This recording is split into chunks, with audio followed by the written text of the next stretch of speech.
തങ്ങളോട്, ഈ മുജാഹിദ് ജമാഅത്ത് പോലത്തെ പുതിയ കൂട്ടക്കാർക്കൊന്നും മരിച്ചോടുത്ത് ഓതാൻ പറ്റൂല. പറ്റുമോ? ഇവിടെയൊക്കെ ഒരു മരിച്ചോടുത്ത് ഓതലുണ്ടോ? ഓരോ പ്രധാനപ്പെട്ട ഒരു ബാധ ഏത് ഓതാൻ പറ്റൂല? മരിച്ചോടുത്ത് ഓതാൻ പറ്റൂല. മരിച്ചാ ഖുർആൻ ഓതാൻ പറ്റുമോ? പറ്റൂല. ഞാൻ നിങ്ങളോടൊരു കാര്യം ചോദിച്ചോട്ടെ. ഈ സഭയിൽ ഇപ്പൊ ഒരാൾ വന്നിട്ട് പറയാണ് നമ്മളെ മഹല്ലത്തിലെ ഇന്ന ആള് മരിച്ചിക്കണെന്ന് പറഞ്ഞു. അത് കേട്ടാ നിങ്ങളൊക്കെ എന്താ പറയാ? പറയണേ പറഞ്ഞോളി. നിങ്ങൾക്ക് എന്താ പറയാ? അത് ഖുർആനാണോ അല്ലേ? ഇപ്പൊ ഇന്നാലില്ലാഹി വ ഇന്നാ ഇലൈഹി റാജിഊൻ അത് ഖുർആനാണോ അല്ലേ? ആണ്. അപ്പൊ ഒരു മുജാഹിദ് മരിച്ചു എന്ന് കേട്ടാ ഇന്നാലില്ലാഹി ചെല്ലാൻ പറ്റുമോ? പറ്റൂലേ? നിങ്ങൾ ഇന്റെ മേത്തേക്ക് എടുക്കല്ലേ? ഞാൻ ഓര് പറയണത് നിങ്ങൾ ആദ്യം കേൾപ്പിച്ചിരിക്കണം. ഇവിടെ മരിച്ചാ ഖുർആൻ ഓതുവോ? ഇവര് മരിച്ചാ ഖുർആൻ ഓതുവോ? മരിച്ചാ ഖുർആൻ ഓതാൻ പറ്റുമോ? പറ്റൂല. അപ്പൊ ഇനി ഇവരൊക്കെ മരിച്ചു എന്ന് കേട്ടാ ഇന്നാലില്ലാഹി ഓതാൻ പറ്റുമോ? പറ്റൂലേ?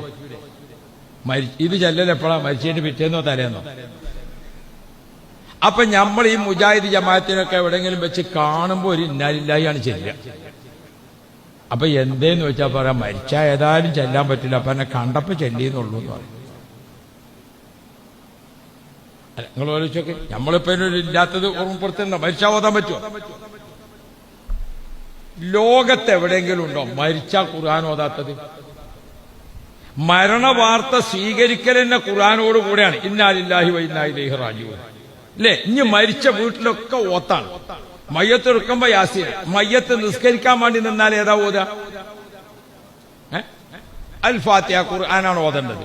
ഇനി മയ്യത്ത് നമ്മൾ മൂട് വെച്ചു, കബറിലേക്ക് വെച്ചു. അവസാനത്തെ യാത്രയപ്പാണ് ഏത്? മൂട് കല്ല് വെച്ചിട്ട് ഒരു പൊടി മണ്ണ് വാരിയിടണം. എന്ത് ചെയ്യാൻ നാട്ടില്? മിൻഹാ ഖലഖനാകും വഫീഹാ നുഈദുകും. തങ്ങളോട് ഈ മുജാഹിദ് ജമാഅത്ത് പോലത്തെ പുതിയ കൂട്ടക്കാർ